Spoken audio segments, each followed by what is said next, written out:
नमस्ते, मैं हूं संजय दीक्षित और आप देख रहे हैं दी जयपुर डायलॉग्स। चैनल को सब्सक्राइब करें, बेल आइकॉन दबाएं, साथ में वीडियो को लाइक करें, शेयर करें। आपको ये भी याद दिला दें कि हमारा राष्ट्रवादियों का महाकुंभ है 4 और 5 नवंबर को। उसके लिए आपको यदि हमें सपोर्ट करना है फाइनेंशियली, या रजिस्ट्रेशन कराना है, या सेशन स्पॉन्सर करना है, तो आप नीचे जाके दिए हुए लिंक्स पर क्लिक कर सकते हैं। देखिए भाई, आजकल रा का खौफ जो है वो बहुत ही रॉ फॉर्म में पूरी दुनिया में व्याप्त हो रहा है। आपको पता ही है कि कनाडा में और यूनाइटेड स्टेट्स में तो बहुत ज़बरदस्त समस्या चल ही रही है, और इधर पाकिस्तान में भी जितने भी ये खालिस्तानी टेररिस्ट इन्होंने पाल रखे हैं उनको सबको इन्होंने कर दिया है सेफ़ हाउसेस में बंद। कहा भाई तुम सेफ़ हाउसेस में रहो, और ये चारों तरफ यहाँ जो भी है पाकिस्तान में कौन सा रा का एजेंट है ये पता नहीं चल पा रहा है हमको, और इसलिए अब आप यहाँ पर महफूज रहिए। लेकिन उससे होता क्या है, आज ही खबर आई कि साहब हमारे जो है वो डॉक्टर हाफिज़ सईद साहब, जो बड़े डॉक्टर हैं, आपको भी पता होगा, वो बड़े डॉक्टर साहब के छोटे साहबजादे कमालुद्दीन सिद्दीकी साहब, उनको अगवा कर लिया गया। और उनको अगवा भी कहाँ से किया गया है? पेशावर से अगवा कर लिया गया। अब ये तो बात साहब बहुत ही ज़्यादती की हो गई कि कहाँ तो हम कह रहे थे कि साहब कि निज़्ज़र साहब चले गए या निज़्ज़र साहब की कोई दोस्त चले गए, वो सब बात हो रही थी, और यहाँ जो है वो पूरी बात ये हो गई कि कमालुद्दीन सिद्दीकी साहब ही चले गए। अब डॉक्टर हाफिज़ सईद साहब, उनकी जो लश्कर तैयबा है उसको क्या जवाब दिया जाएगा? निज्जर साहब का पता ही नहीं चल पा रहा है कि निज्जर साहब को आखिरकार किसने मारा। हमारे जो गुरुपतवंत सिंह पन्नू हैं, उनको सीआईए ने कह दिया कि भाई तुम भी छुप के रहो। आजकल वो भी पता चला है कि वो भी छुप के रहते हैं। और उसके बाद एक बड़ी लंबी लिस्ट है, मैं आपको पढ़ के सुना देता हूँ। वो बड़ी लंबी लिस्ट जो है, देखिए, एक हरविंदर रिंडा साहब थे, वो पाकिस्तान में खर्च हो गए, उनको भी अननोन लोगों ने उड़ा दिया, खर्च कर दिया उनको। अब हमारे जो कमालुद्दीन सिद्दीकी साहब हैं, इनका अबडक्शन किसने किया, अपहरण किसने किया, ये भी बता रहे हैं कि साहब अननोन लोगों ने किया। तो ये जो अननोन लोगों का खौफ है ये पूरी दुनिया में फैलता जा रहा है।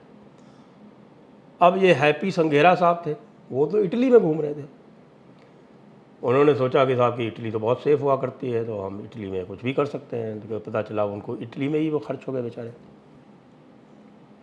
अब ये कितनी अजीब बात है कि पूरी दुनिया में कहीं भी आतंकवादी महफूज नहीं रह सकता। क्या आतंकवादियों का कोई ह्यूमन राइट नहीं है क्या? ये सारे के सारे ह्यूमन राइट्स वाले क्या कर रहे हैं? हमारा टर्डो क्या कर रहा है? ये 60, 70, 80 जो आतंकवादी हैं उनको सेफ़ हाउस दे के उनको नहीं रख सकता क्या? आप देखिए कितना एक हम कह सकते हैं कि बिल्कुल आतंक फैला हुआ है कि 25 तारीख को हमारे शांति प्रिय कनाडा के लोगों ने वहाँ पर, जो अपने आप को सिख कहते हैं, खालिस्तानी कहते हैं, है तो कनाडा के ही, तो कनाडा वासियों ने घेराव किया, प्रदर्शन किया। वैंकूवर में, टोरंटो में, ओटावा में भारतीय दूतावास और भारतीय कॉन्सुलेट्स के सामने। तो वहाँ पर कहीं पे 50 लोग पहुँचे, कहीं 10 लोग पहुँचे। तो भाई इसका मतलब ये हो रहा है कि आतंकवादियों के मन में भी आतंक समाता जा रहा है। ये बात ठीक नहीं है। मोदी जी और डॉक्टर जयशंकर साहब, आप इसका ध्यान रखें, क्योंकि जो आतंकवादियों के फंडामेंटल राइट्स हैं उनका उल्लंघन हो रहा है। आप देखिए, आपने बशीर अहमद पीर को, वो कश्मीरी टेररिस्ट था, उसको आपने उड़ा दिया। कहाँ? वो भी बेचारा रावलपिंडी में था, रावलपिंडी में उड़ गया। वो परमजीत पंजवार साहब जो थे वो लाहौर में थे, वो तो अपने आप को खालिस्तान का मसीहा बोलते थे, उनको किसी अज्ञात व्यक्ति ने लाहौर में उड़ा दिया। खालिद रज़ा साहब जो थे वो कराची में थे, वो कराची में ही खर्च हो गए। यानी ये हो क्या रहा है? हमारे इतने होनहार आतंकवादी जो कि निज़ाम मुस्तफ़ा लाएंगे दुनिया में, पूरी दुनिया में, और निज़ाम मुस्तफ़ा से इस दुनिया को चलाएंगे, उनका अगर ये हाल होगा तो बाकी आप बताइए कि तो फिर सारे CIA वाले और सारे हमारे ये कनाडा के CSIS वाले ये करेंगे क्या? अब ये रा वाले क्या करना चाहते हैं, क्या प्रूव करना चाहते हैं? आखिरकार ये क्या मोसाद वाले हैं क्या? ये मोसाद जैसे आपकी इजराइल वाली है उस तरह से करेंगे ये? जो अधिकार गोरों को है वो अधिकार किसी भी भूरे काले को नहीं दिया जा सकता। इसी को कहते हैं रूल्स बेस्ड ऑर्डर। अब हमारे जयशंकर जी जो हैं वो खड़े होकर पता नहीं क्या क्या कह रहे हैं UN में। अब वो कह रहे हैं कि साहब कि आप जो है वो कोई भी रूल्स बेस्ड ऑर्डर वाले जो हैं, जो नैरेटिव बनाते हैं, वो किसी भी टेररिस्ट को, एक्सट्रीमिस्ट को, ऐसे लोगों को जो है वो शरण नहीं दे सकते पॉलिटिकल कारणों की वजह से। ऐसा भी होता है कि यह जो रूल है वो केवल उन्हीं पर लागू होता है जो रूल टेकर्स हैं, जिनको रूल फॉलो करना है। जो रूल बनाने वाले उन पर लागू नहीं होता। अब आप इस तरह की बातें करेंगे तो अब आप बताइए, हमारे अवतार खांडा साहब थे, अवतार खांडा साहब ने क्या किया था? कोई ऐसा गलत काम तो नहीं किया था ना। अवतार खांडा साहब ने क्या किया था? उन्होंने जाकर भारतीय दूतावास का झंडा उतारा था और वो अचानक जो है वो स्वर्ग से धार गए। स्वर्ग चले गए या नरक चले गए, कहीं भी चले गए, जहाँ भी गए, लेकिन स्थिति तो खराब ही की ना उनकी। अब उनका कह दिया गया कि साहब उनको ब्लड कैंसर था। अब ये तो हमारे जो भाई लोग हैं ये तो नहीं मान रहे ना, खालिस्तानी कह रहे हैं कि नहीं, ये जो कोई काम किया वो सब राह ही करती है। दुनिया में यदि कोई भी आतंकवादी कहीं भी मरता है तो इसी राह का काम है, ऐसा बता दिया गया। एजाज अहमद और सैयद नूर ये तो चले गए थे छुपने अफ़गानिस्तान में। अब इनको अफ़गानिस्तान में ही खर्च कर दिया गया।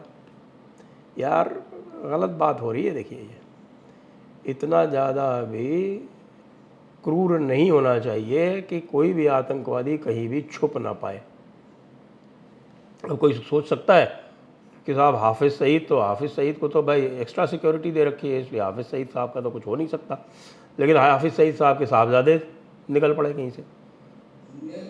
ये तो कैसे काम चलेगा भाई? हमारे भाई लोगों को सोचना चाहिए कि अगर हाफिज़ सईद है या फिर हमारे मसूद अज़हर साहब है या फिर जो बशीर अहमद साहब के जो है वो सैयद सलाहुद्दीन जो उनके पीर हैं, ये लोग या इनके जो लोग हैं, इनके परिवार के लोग हैं, इनके ख़ास लोग हैं, ये ही महफूज नहीं रहे तो फिर ये जो आतंकवादी नाम की जो पौध है, ये जो आतंकवाद नाम का जो डिक्शनरी में शब्द है, ये यदि समाप्त हो जाएगा तो ये तो विश्व जो है वो पूरी तरह से अधूरा रह जाएगा।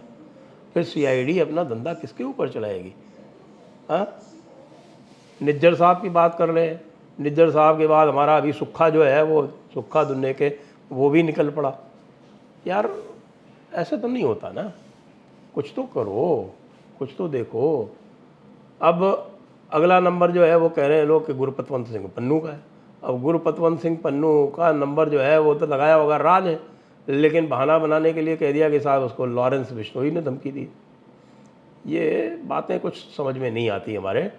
हम रिक्वेस्ट करते हैं मोदी जी से और डॉक्टर जयशंकर से कि देखिए, हमारे जो प्यारे प्यारे आतंकवादी हैं, इन प्यारे प्यारे आतंकवादियों के जो मानवाधिकार हैं उनकी पूरी तरह से उनका सम्मान किया जाए और उनके मानवाधिकार को इस तरह की चोट न पहुंचाई जाए कि उनको जो है वो ऐसे गायब हो जाना पड़े और जैसे सेफ हाउसेस में छिपना पड़े, अंडरग्राउंड हो जाना पड़े कि वो बेचारे जो हैं वो हमारी इंडिया की, भारत की जो कॉन्सुलेट्स हैं उनका भी ध्यान न रख पावे। कि उनको यदि घेरना हो, यदि उनको ऊपर कब्ज़ा करना हो, यदि वहाँ पर किसी डिप्लोमेट्स की या जिसको हम कहते हैं सफ़ीर की हत्या करना हो, मर्डर करना हो, तो वो भी ना कर पाएँ। ये तो बात ठीक नहीं है। ये पूरी तरह से जो अंतर्राष्ट्रीय जो संबंध हैं वो उसके उल्लंघन की बात हो रही है। हम पूरी तरह से डिमांड करते हैं यूनाइटेड नेशन से कि रा को रोका जाए, मोदी जी को रोका जाए, डॉक्टर जयशंकर को रोका जाए, क्योंकि हमें आतंकवादियों के जानो माल की बहुत अधिक परवाह है। जय हिंद, जय भारत, वंदे मातरम।